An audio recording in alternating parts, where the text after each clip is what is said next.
What's good, y'all? Welcome to my review of this week's episode of JoJo's Bizarre Adventure Golden Wind, and your boy is back. His voice has returned. No more sound like a zombie, no more sound like John fucking Laurinaitis.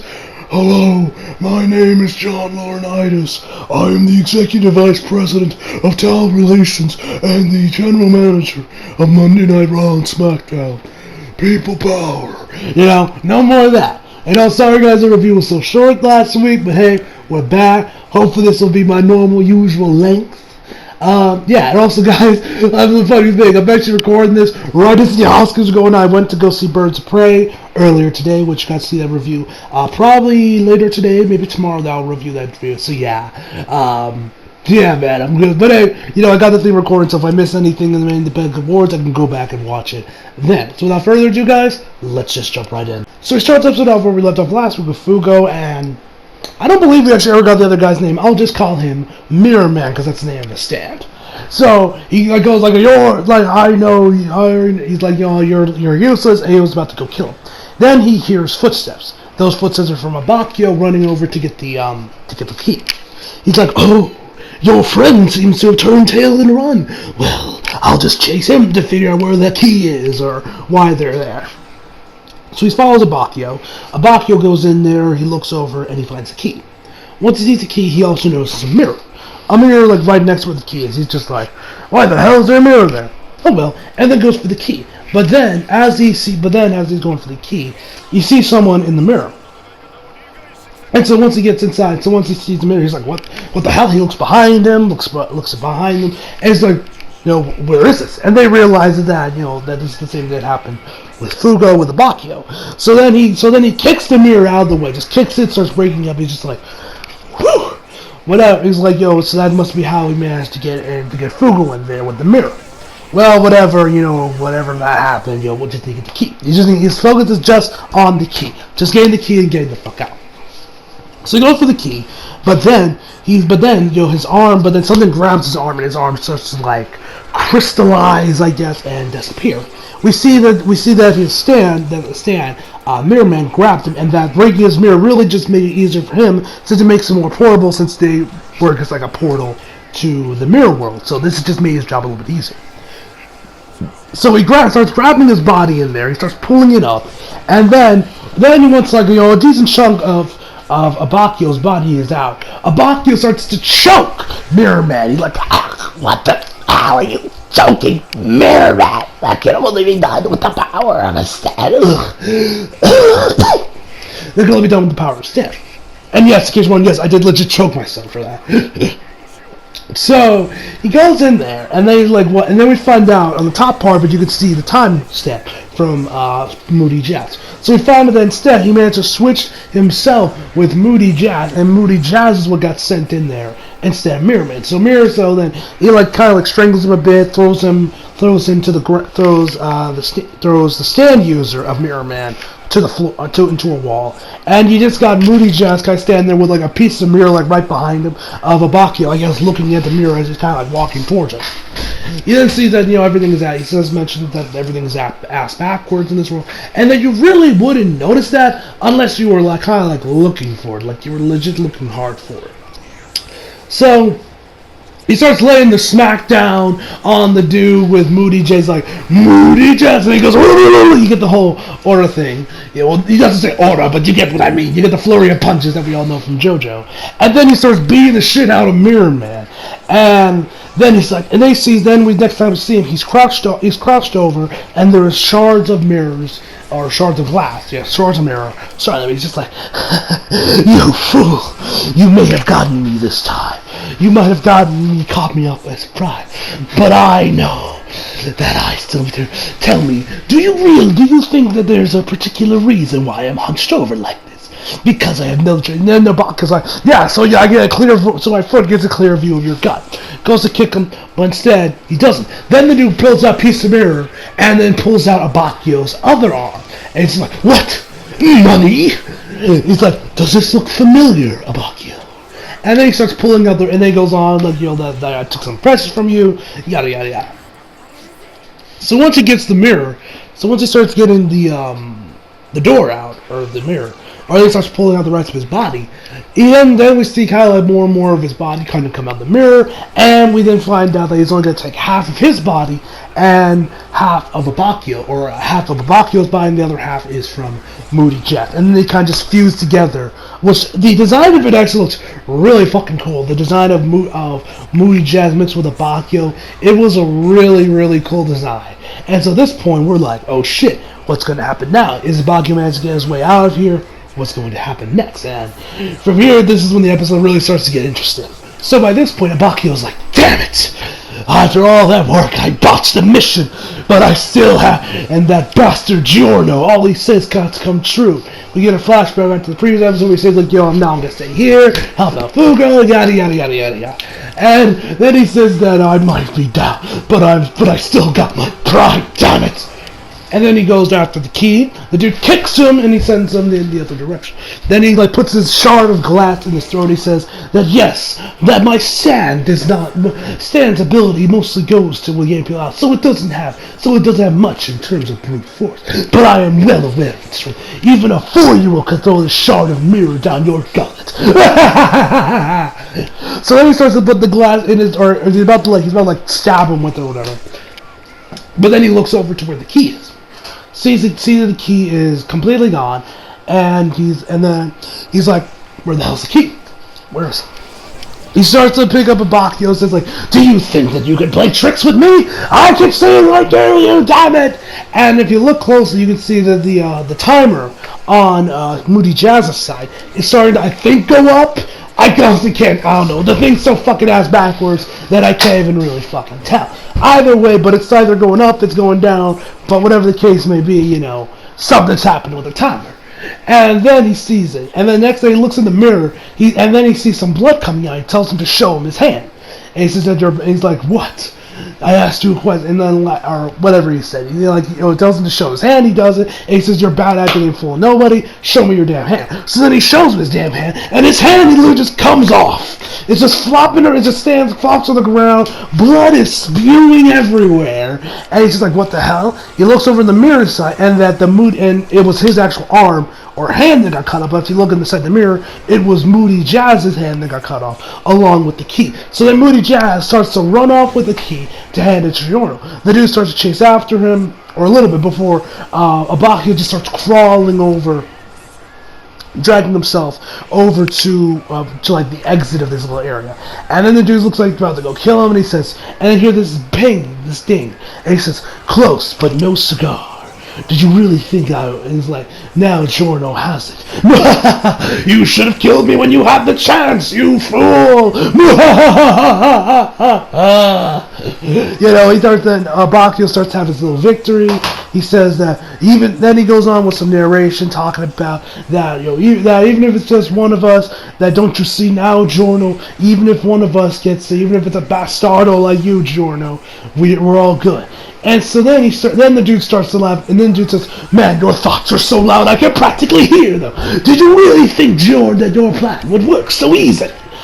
So then the dude mentions that Giorno has the key. He does indeed have the key, but Giorno is just kind of standing there with the key, and he shows him, that don't take my word for it. Here you go. He shows him the mirror, and there's Giorno. He's just kind of sitting there with the key, and Abakio's like, "Damn it, Giorno, you fucking fool!" He doesn't say any of that, but that's pretty much what he was probably thinking at that current moment, honestly. So then the dude starts to be like, aha, you fool, looks like the stress from the mission finally starts to got to him. Alright, and then he goes on about, like, what is he gonna cut? I think he said, like, his carotid artery, and some other shit, and I don't know. I wasn't really I didn't catch all of it.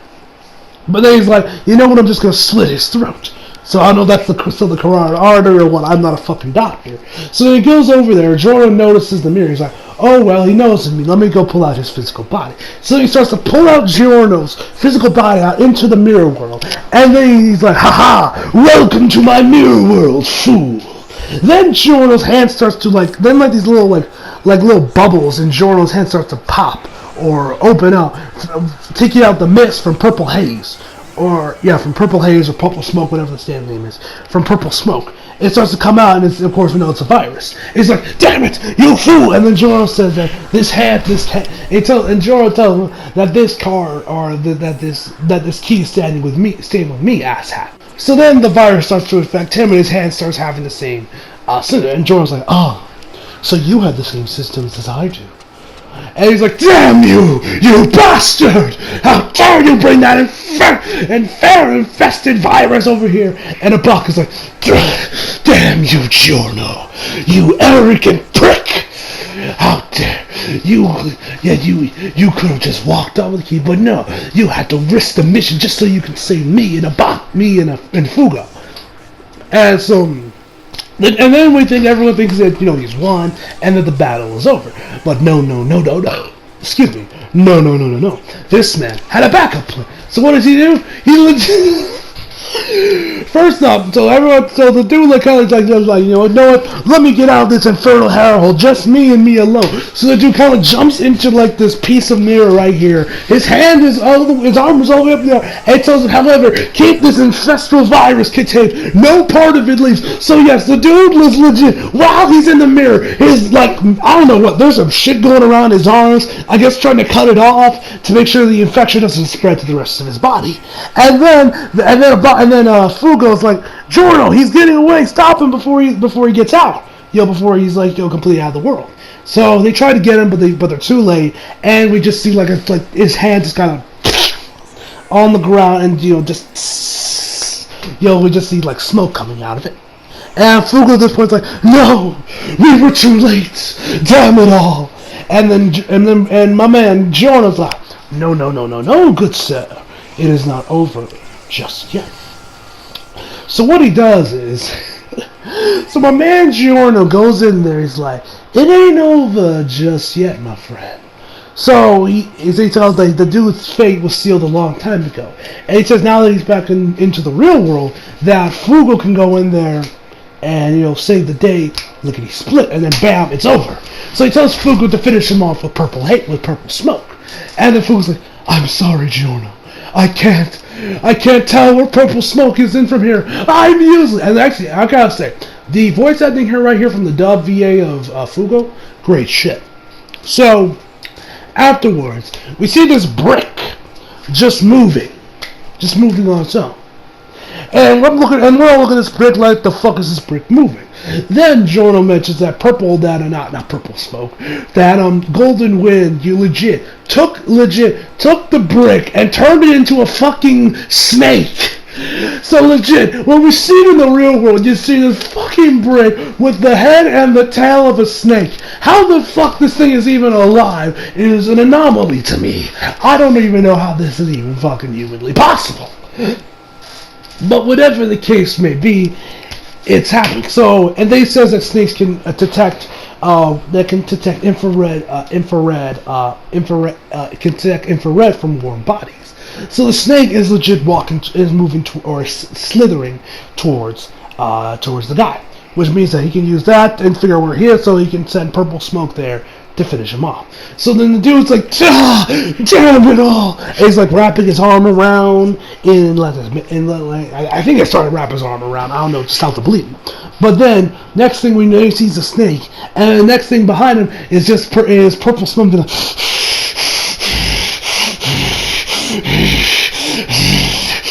Yeah, like it's frothing from the mouth and everything. It's ready to go. It's ready to throw down, and it's about to go down in here, boys. So the next thing we know, the dude grabs him and the dude kind of starts getting surrounded by the fog that surrounds purple smoke.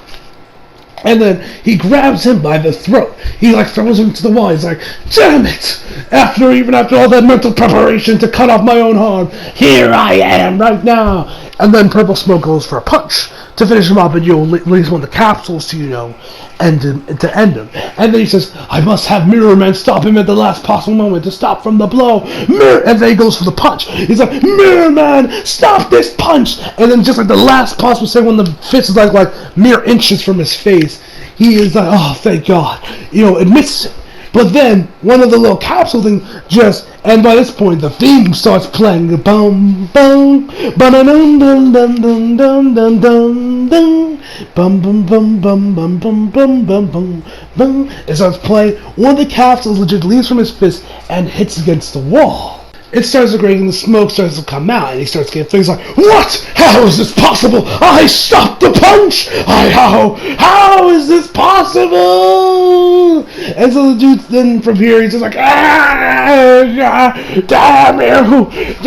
you all to hell! And then, purple smoke just starts laying the smackdown on him, and we just see his body just slowly melt away. Obviously, not really too much, not really that graphic for obvious reasons, but hey, we still start seeing it. And also, I don't think I mentioned before, but when the dude's hand was getting sliced off, you saw like the flesh come off of it, and it was just a skeleton's, just bones. You legit see like the bones in his hand. That was kind of freaky. But anyway, so afterwards, everyone starts to celebrate. Fugo is back in the real world. He checks his hand and everything, and we're like, yeah, they're free. We're back to business, ladies and gentlemen. They realize, oh shit, Giorno's infected. He's like, oh, but wait, Giorno, you got infected with purple smoke. So you got infected. It's going through your body right now, and there's nothing I can do. He starts to think that that it might be that we might see Giorno. Obviously not. We're only like 13 episodes into part 5, and this is 39 episodes. So we obviously know he ain't gonna bite that. But Giorno ain't gonna bite the big one this fucking early, ladies and gentlemen. I mean, come on, use your brains, So what he ends up doing is. What he ends up doing is that we see the snake. The snake actually ended up not being affected by the smoke. Now you might be wondering, how the hell is this possible? Well, allow me to explain. So Giorno mentioned that why this is happening is because of I forget exactly what he said, but he pretty much said like that the snake was kind of like born within the smoke of purple smoke, so that it has a built-in immunity to the infection. So it's pretty good. So i.e. the snake has an anti-venom to fix up Giorno. So Golden Wind picks up the snake and he says, "Golden Wind, take the anti-venom from the snake and inject it into my body." He pulls it out and and pretty much gives him like the finger poke of death, just shoves it right into his throat. He's just like, and then he starts screaming out in pain, like a bit overselling, if you ask me, man. He was overselling it a little bit.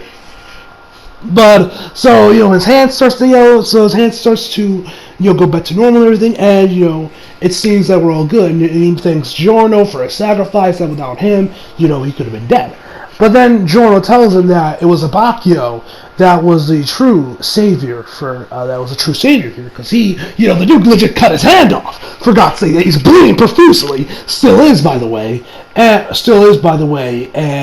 he's the one that sacrificed the most out of the guys. Also, I don't think I mentioned this before, but while Abacchio was going at it, while Abacchio was kind of like, I still got my pride, damn it. He also mentions how, I think it was around there. He mentions that he still remembers that day of what happened. No, this was like when he started swearing, when he was like calling Giorno like an idiot, an arrogant bastard. That he mentioned that he still remembers that day, and that he admits that part of him died the day the day he lost his partner and everything, and we had that amazing scream. He mentions he lost someone that day, and that part of him died, and that that he doesn't even think twice about cutting his hand off, and that all he cares about is serving an omnipotent leader. And we see a shot of Bucciarati, Popo, the old guy that we saw a couple episodes back when we first got introduced to Trish, and of course like the shadowy figure obviously meant to represent the boss. So afterwards, Abacchio mentions that, like, damn it, I was gonna kick your ass, but it looks like it's gonna have to wait. And they pretty much both passed out around the same time, and from there, we get the credits, and ends, but we don't get the to be continued, which was kind of strange. I'm sure some of you know, so then you're like, what the fuck? Since when does the episode not end with a 2v2? This has been kind of like a mainstay of JoJo since, forever. Since the beginning, we've had the we got the whole thing. So you go through the ED, everything seems normal, and we get a post-credits scene. We see one of the other members of the Hitman team. I think this is the leader guy, the guy in black. The guy that was all black with the red eyes. We see him, he has like this little piece of paper with him, and that's pretty much where the episode ends, actually. That's when we get the to be continued and everything. So, yeah. Overall, this episode was fucking awesome, man. I love this episode. It was fucking awesome. Giorno looked cool. Abakio was like, we learned a little bit more about Abakio in this episode, and yeah, man, it was definitely very enjoyable to watch. So overall, I'm gonna give this episode a 9 out of 10, guys. Hope y'all enjoyed the video. Like if you did, subscribe if you're new. Follow me, Instagram, Twitter, flag links in the description box below. And as always, come back for more. See you guys next time. Now, if you'll excuse me, I'm gonna go watch the Oscars.